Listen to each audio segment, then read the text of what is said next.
The number one thing worldly people crave is control. Control is a central thing worldly people are after. Don't be fooled by the nice words they tell you. They want control. They want control how you talk to them, how you treat them, how you relate to them, and how you respond to them. They want to control events, they want to control the future, they want to control the interpretation of the past. It's all about control. And the people who are important to them are the people they can control. That's the people that they consider important. The rest of humanity does not exist to them. The only thing that really matters to worldly people is their control, because their control is their relief.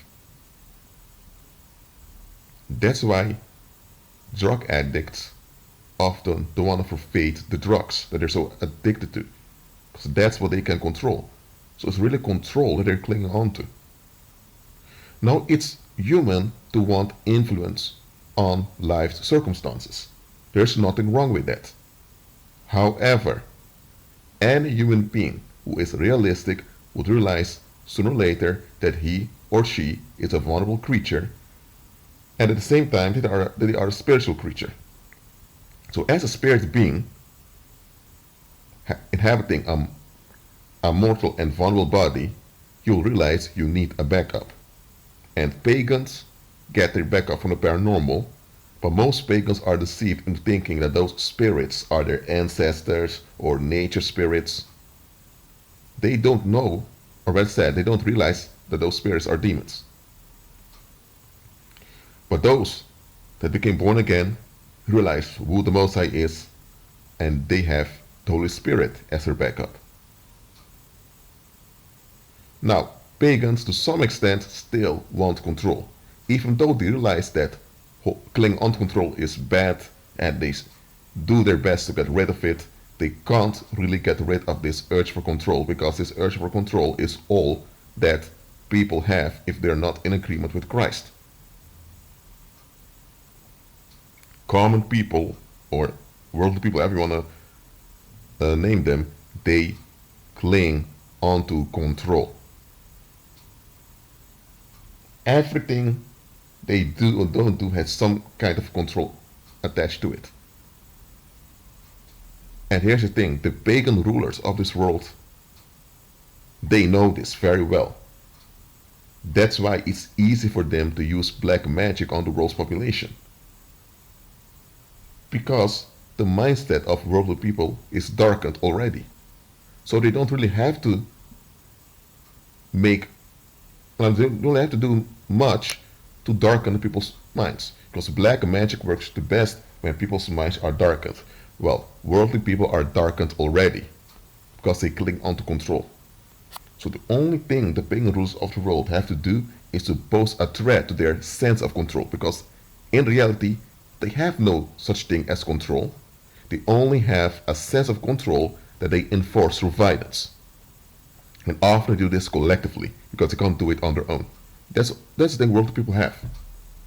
So the only thing the pagan rulers of the world do is pose a threat to their sense of control, and sooner or later they'll be frustrated, the frustration will escalate into violence, and people want relief from it. And then the same pagan rulers offer a so-called solution that relieves the population, in which the pagan rulers have a hold on the population. That's how it goes. To be renewed in your mind is to forfeit any clinging to control. Because control is something you obviously don't have. Because once you forfeit this clinging on to control, now you're able to receive power from the Holy Spirit, and now you can have real dominion on the earth. Now, in some English dictionaries, dominion is synonymous to control. Now, dominion has to do with management, with administration. Control, in psychological sense, has to do with an obsession to get an outcome you want no matter what. So there's a difference between the two. Now, why am I recording this video? It is to remind you how worldly people are. They are primarily interested in those they can control. Have you wondered why so many people, including violent narcissists, love little babies? It is because you can control babies easily. They can't do anything, they can't pose any threat to you. Let the baby grow up and become a little child. Still, people will have some affection towards the kid, but let the kid now grow and become 5 years, 6 years old, and they're able to talk, able to express themselves. Now people become anxious.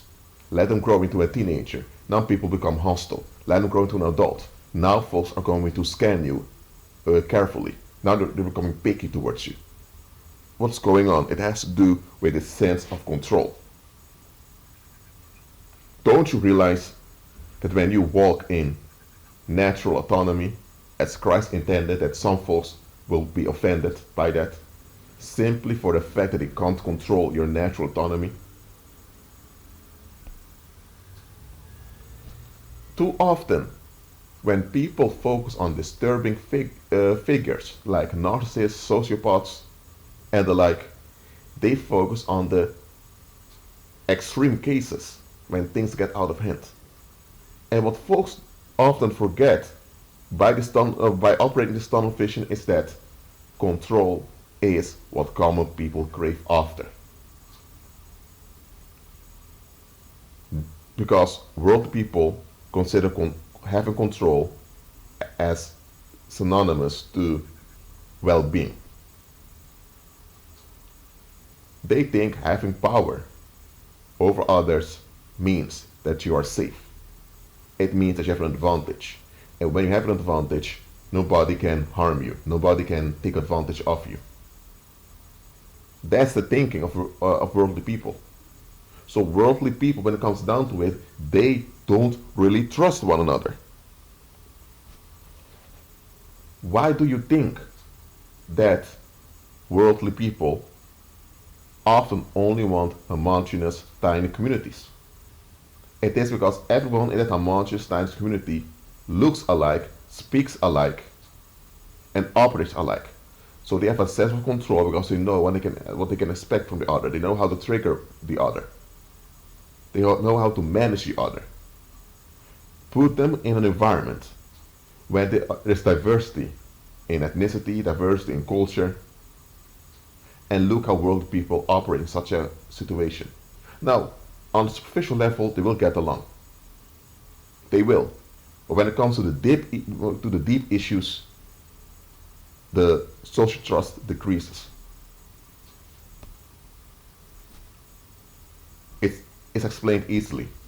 In a tiny, homogeneous community where everyone is alike, everyone has the same interest in guarding their sense of control. That's why, because everyone has the same purpose and everyone looks alike, people feel, worldly people at least feel more at home. But this is a deception, because in those tiny, well, I say tiny because that's how it often goes in practice, but in those homogeneous cultural communities, often a lot of evil happens, but because everyone is alike, they sense that they're alike, it's easier to cover up things. But people don't see this. They just want the validation of having a sense of control by being part of a group which feeds into collective narcissism.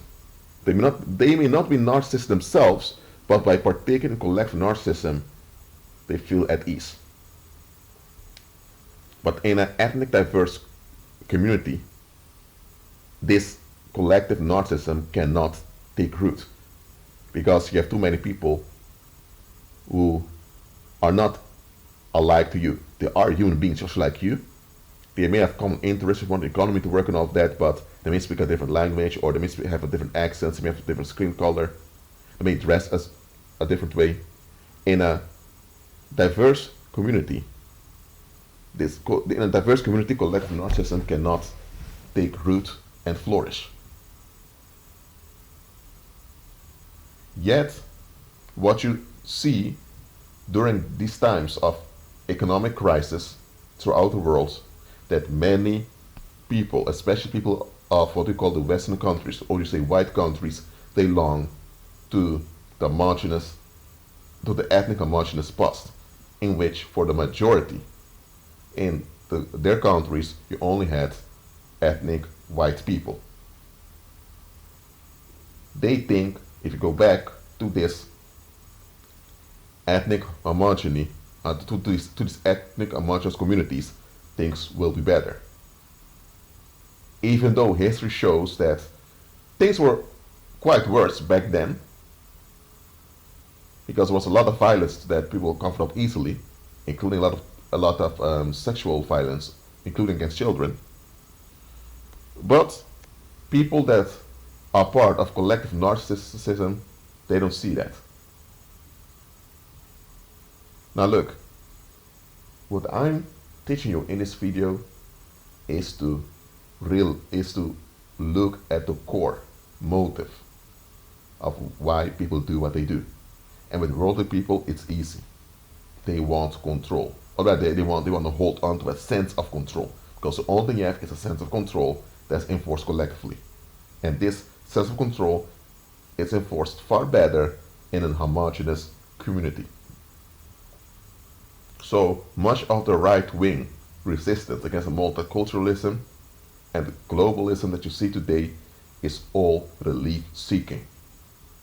Those folks, even though they may mention some disadvantages that multiculturalism brings with them, they have no interest in real solutions. They just want to relieve themselves to be left alone.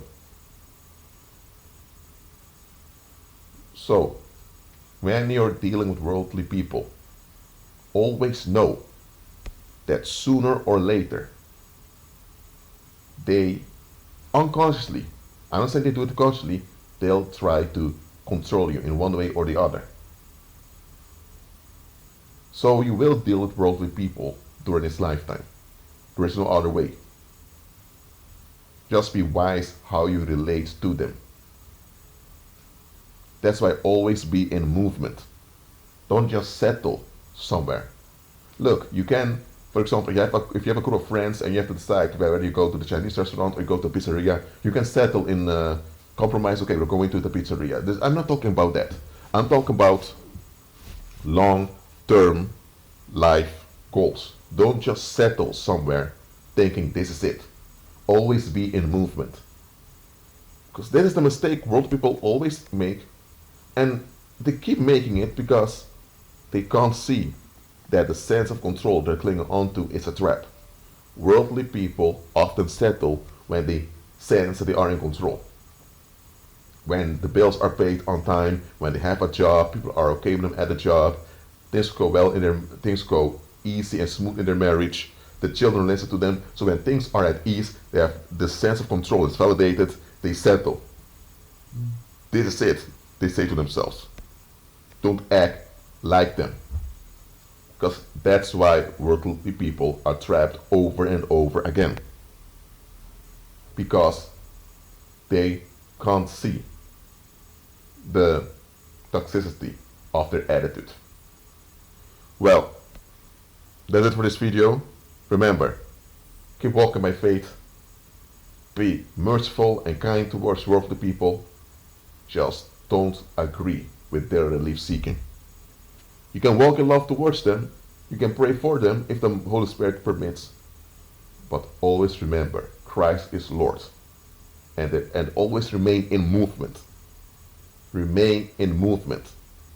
Be at peace.